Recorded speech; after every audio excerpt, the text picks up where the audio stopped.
Comme nous l'avons discuté de nombreuses fois sur cette chaîne, il y a beaucoup de raisons pour la chute de l'Empire romain, il n'y a pas une seule grande raison.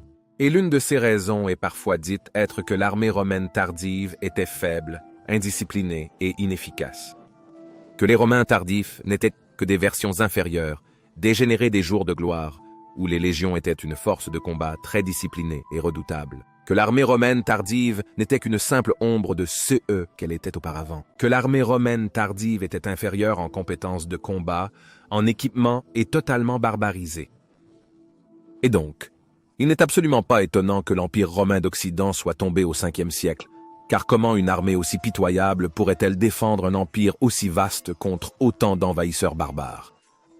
Eh bien, amis de l'histoire romaine tardive, j'espère pouvoir vous convaincre dans cette vidéo que toutes ces accusations contre l'armée romaine tardive ne pourraient pas être plus éloignées de la vérité. Quand nous imaginons l'armée romaine, nous imaginons certainement les légions romaines, les multitudes formidables et disciplinées de Romains bien équipés qui marchaient en formation de bataille fermée, conquérant les nations barbares une par une, aucune ne pouvant résister à cette incroyable quantité de discipline et d'équipement supérieurs.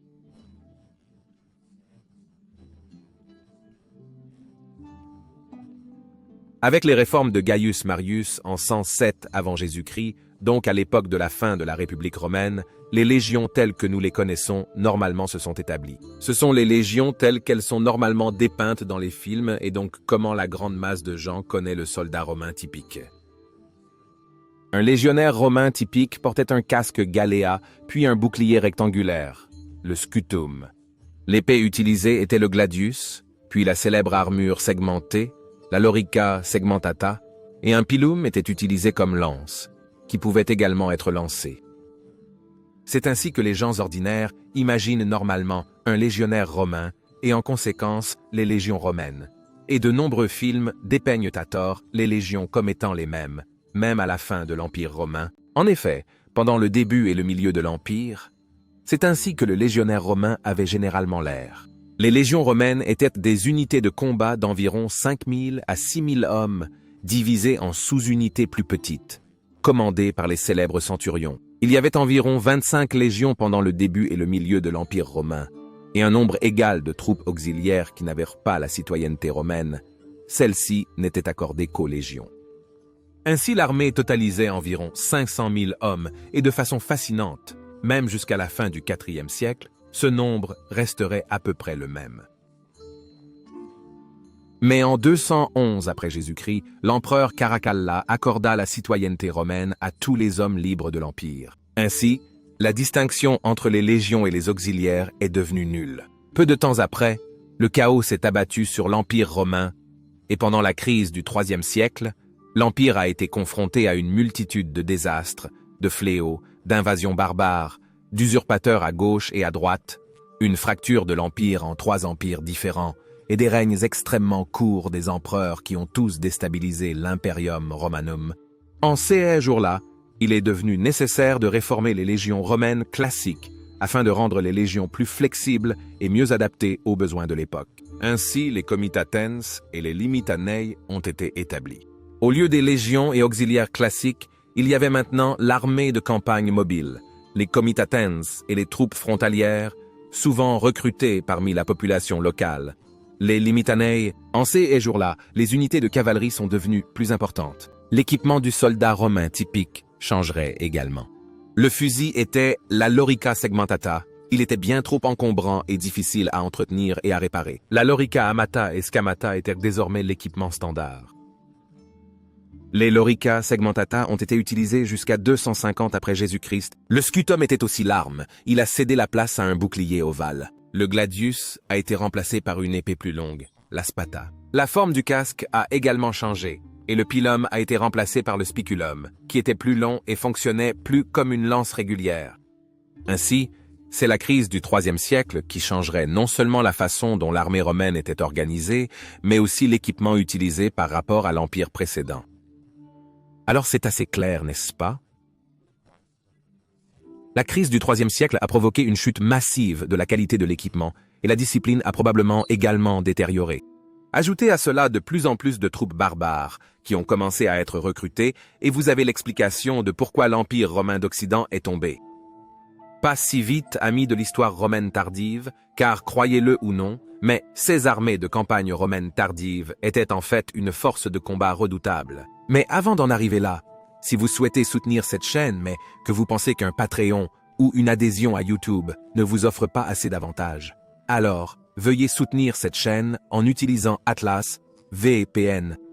Obtenez une grande réduction avec Atlas VPN en utilisant le lien spécial Majorien, aussi disponible dans la description. Non seulement vous soutenez ainsi la chaîne, mais vous obtenez également 3 ans d'Atlas VPN pour seulement $1,99 par mois, et vous avez une garantie de remboursement de 30 jours. Nous savons tous qu'il n'est pas conseillé de ne pas utiliser un VPN de nos jours, et j'utilise personnellement aussi Atlas VPN. Il a une interface utilisateur super intuitive, est extrêmement rapide et a même des fonctionnalités plus avancées comme un interrupteur d'arrêt. Regardez Netflix avec du contenu international, gardez vos recherches Google privées pour éviter le spam publicitaire, économisez en achetant en ligne à l'étranger, utilisez Atlas VPN sur un nombre illimité d'appareils et soyez protégés contre les logiciels et liens malveillants. On ne peut pas faire mieux que ça.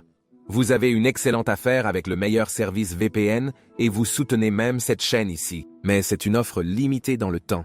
Alors n'hésitez pas trop longtemps. Julius Valerius Majorien lui-même serait fier et je suis sûr qu'il aurait utilisé Atlas VPN s'il avait existé à l'époque. Cliquez sur le lien Majorien dans la description pour obtenir la réduction spéciale. Merci, amis de l'histoire romaine tardive, et gratias tibiago. Maintenant, vous pourriez dire, comment l'armée romaine tardive pourrait-elle être une force de combat redoutable lorsque l'Empire romain d'Occident est tombé? N'est-ce pas la preuve que les légions tardives étaient inférieures aux légions précédentes?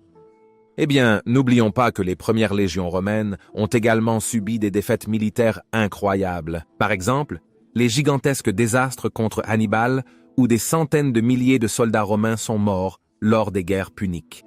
Ou la défaite désastreuse des légions romaines sous Varus lors de la bataille de la forêt de Teutobourg, ou les nombreux légionnaires qui ont péri dans les guerres marcomanes.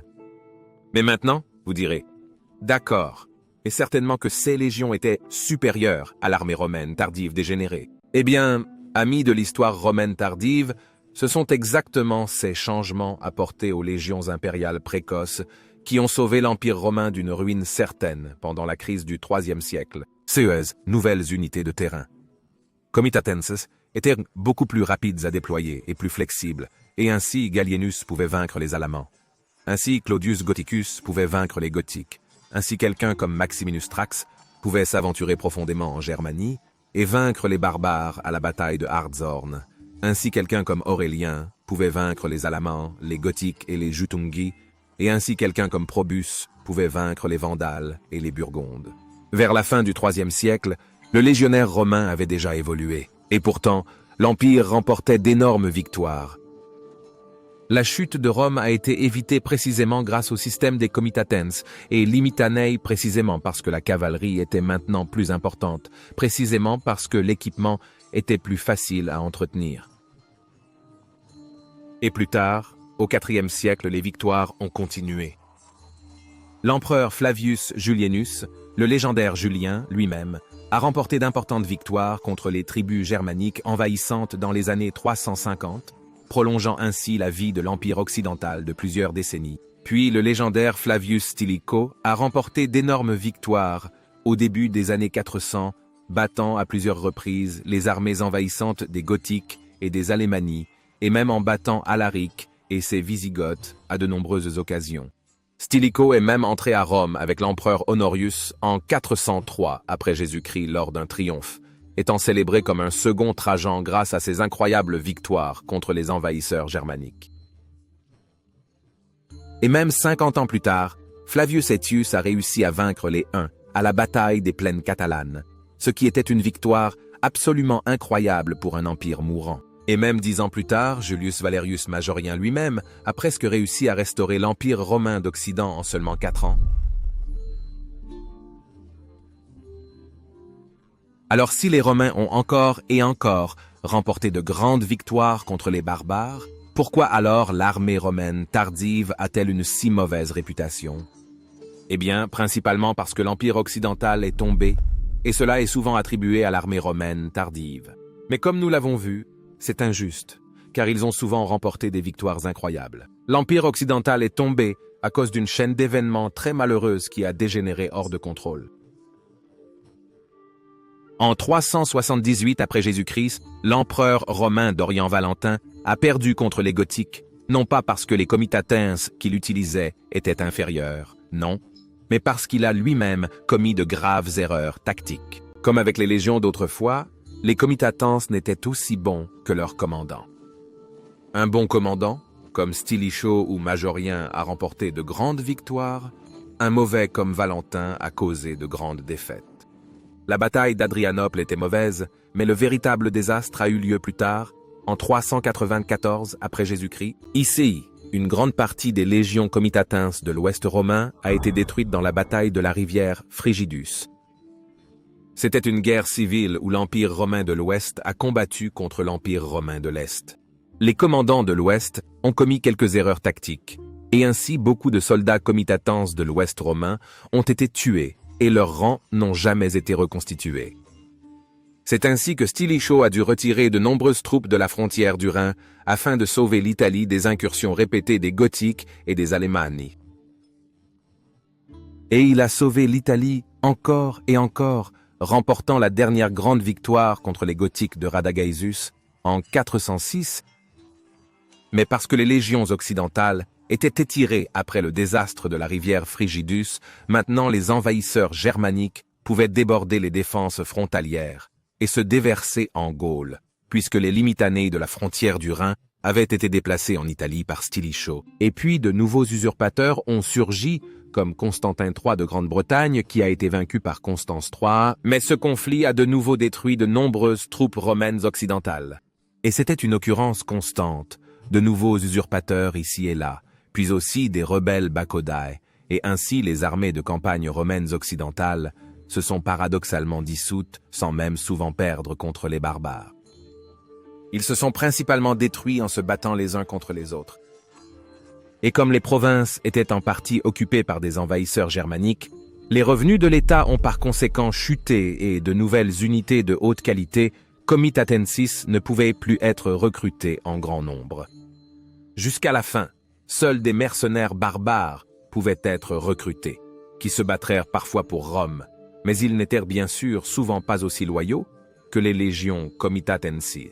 Ainsi, nous voyons que l'armée romaine tardive n'était pas aussi mauvaise que la réputation qu'elle reçoit. En fait, l'armée romaine tardive a remporté de nombreuses victoires contre les envahisseurs germaniques, et elle s'est dissoute bien plus à cause des guerres civiles constantes et des usurpateurs luttant contre l'empereur ou contre d'autres usurpateurs, et non parce que l'armée romaine tardive était incapable de gagner contre les barbares. Je pense personnellement que si les forces de l'Ouest n'avaient pas été totalement décimées lors de la bataille de la rivière Phlegédus en 394 après JC, et si Stilicho n'avait pas été assassiné, je pense que dans ce cas, l'Empire romain d'Occident ne serait pas tombé. Je vais faire une vidéo sur cette chronologie alternative. J'espère donc avoir pu vous convaincre que l'armée romaine tardive n'était pas faible et inefficace. En fait, c'était tout le contraire.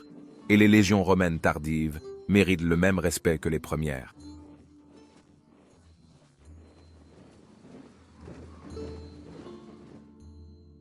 Et merci de liker cette vidéo et de vous abonner afin de ne manquer aucune future vidéo sur l'époque fascinante de l'Empire romain tardif. Et je tiens à remercier chacun d'entre vous qui soutient cette chaîne sous une forme ou une autre, que ce soit via Patreon ou l'adhésion à YouTube. Merci mes amis pour votre soutien. Et bien sûr, je serais heureux si vous pouviez soutenir cette chaîne soit via Patreon ou l'adhésion à YouTube, ou bien sûr en utilisant le lien VPN de Majorien Atlas que j'ai posté dans la description. De cette façon, vous pouvez obtenir une offre VPN incroyablement bon marché et en même temps soutenir cette chaîne. Si vous souhaitez en savoir plus sur l'envahissement des défenses frontalières romaines après 406 après Jésus-Christ, regardez cette vidéo ici dans le coin supérieur droit. Mais si vous êtes plus intéressé à en savoir plus sur la chute de l'Ouest, vous pouvez regarder l'autre vidéo dans le coin inférieur droit. Je dis encore merci à tous les amis de l'histoire romaine, grazie a Stipiago et bene valete.